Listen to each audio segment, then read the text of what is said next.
নমস্কার বন্ধুরা, তোমাদের সকলকে স্বাগত জানাই সনাতনী শ্রাবণী চ্যানেলে। আশা করছি ঈশ্বরের কৃপায় ভালোই আছো। আমি চলে এসেছি একটি গুরুত্বপূর্ণ বিষয়, এই দামোদর মাসে কিভাবে রাধা দামোদর পুজো করবেন।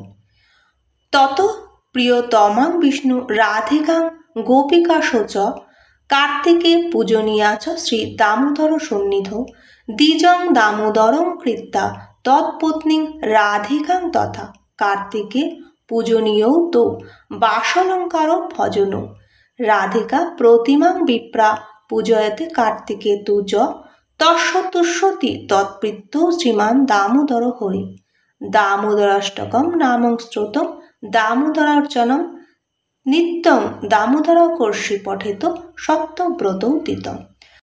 পদ্মপুরাণে শ্রী দামোদরের যে পূজাবিধি লিখিত আছে তা হল, রাধারানী ছিল সমস্ত গোপীর মধ্যে শ্রীকৃষ্ণের অতি প্রিয়। সুতরাং কার্তিক মাসে দামোদরের সাথে শ্রী রাধিকার পূজা অর্চনা করা অবশ্যই। কার্তিক মাসে কোনো ব্রাহ্মণকে দামোদর এবং তার পত্নীকে রাধিকা স্বরূপ পুজো করতে হবে। তাকে বসন, অলঙ্কার এবং আহারাদির দ্বারা পুজো করার দরকার। কার্তিক মাসে শ্রীহরির প্রীতির জন্য রাধিকারও পুজো করতে হবে, তাতে শ্রী দামোদর অতি সন্তুষ্ট হন। কার্তিক মাসে দামোদরের অর্চনা করলে সত্যব্রত নামক ঋষি প্রোক্তা দামোদর অষ্টকম নামক স্তোত্রটি অবশ্যই পাঠ করতে হবে। আবার স্কন্দ পুরাণে বলা হয়েছে, অথ দেশ বিশেষে কার্তিক ব্রত ফল ন গৃহে কার্তিকে কুর্যাত বিশেষণ তু কার্তিকম তীর্থে তু কার্তিকম কুর্যাত সর্বযত্নেন ভাবিনি। অর্থাৎ এই দামোদর ব্রত যদি গৃহে না করে কোনো তীর্থস্থানে করা হয় সেটি বেশি পুণ্যদায়ী।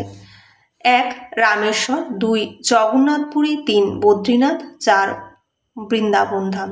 এই 4টি তীর্থের মধ্যে যে কোনো একটি তীর্থেতে আপনি করতে পারেন, কারণ স্বয়ং ভগবান ব্রজেন্দ্রনন্দন শ্রীকৃষ্ণের লীলাভূমি বৃন্দাবন।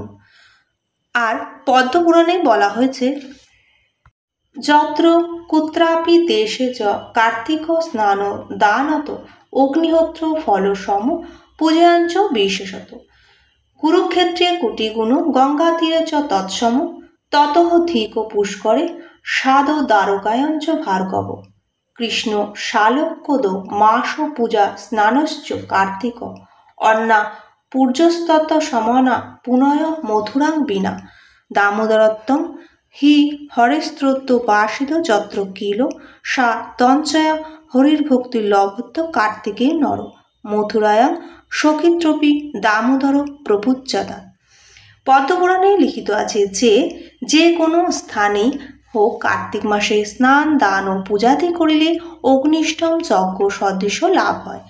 সাধারণত স্থান অপেক্ষায় কুরুক্ষেত্র ও গঙ্গা তীরে কার্তিক ব্রত যদি পালন করা হয় তাহলে কোটি গুণ ফল লাভ হয়। পুষ্করে তদপেক্ষায় অধিক লাভ হয়। দ্বারকায় কার্তিক ব্রত করিলে শ্রীহরির শালক্য লাভ হয়। অযোধ্যা প্রভৃতি পুরী সমূহের তদৃশ্য লাভ হয়। কিন্তু মথুরার সর্বাপেক্ষায় অধিক ফল লাভ হয়, কারণ শ্রী ভগবান মথুরা মণ্ডলে দামোদরত্ব প্রকাশিত হয়েছিলেন। যারা কার্তিক মাসে একমাত্র মথুরাপুরীতে শ্রীহরির পূজন করে তারা অবশ্যই হরিভক্তি প্রাপ্ত হন। পুণ্যতীর্থে বাসের ফল লাভ হল মুক্তিলাভ। মুক্তিদিগের প্রার্থনায় ব্রহ্মার মানসপুত্র সনকাদি ঋষিগণ শ্রীহরির প্রার্থনা করেছিলেন, সেই শ্রীহরির মথুলাভ হয়েছিল। অর্থাৎ শ্রী বৃন্দাবন ধামে দুর্লভ শ্রী গোবিন্দের চরণে শ্রদ্ধা ও প্রেম ভক্তি লাভ হয়, কারণ অবন্তিপুর, অযোধ্যা, মায়াপুর, কাঞ্চিপুরম, দ্বারকা, মথুরাপুরী সর্বশ্রেষ্ঠ। তাই অখিল ভগবৎ স্বরূপের লীলার মধ্যে স্বয়ং ভগবান শ্রীকৃষ্ণের লীলাই সর্বোত্তম। শ্রী বৃন্দাবন, শ্রী গোকুলধাম, শ্রী গোবর্ধন, শ্রী বর্ষানা, শ্রী নন্দগ্রাম, কোকিলাবনাদি এইসব মথুরা হল ব্রজভূমি। যারা রাধাখণ্ডে বা শ্রীধাম নবদ্বীপে যেতে পারবেন না তারা কোনো মন্দিরে বা নিজ গৃহে কিংবা শ্রীগুরুর পটে মনে মনে এটা ভাবতে হবে যে সে কোনো তীর্থস্থানে রয়েছে। এইভাবেই সে কার্তিক ব্রত বা নিয়ম সেবার বিধি পালন করবেন যথাসাধ্যভাবে। ভিডিওটি ভালো লাগলে কমেন্টের মাধ্যমে জানাবেন, লাইক শেয়ার সাবস্ক্রাইব করে পাশে থাকার অনুরোধ করছি। নমস্কার।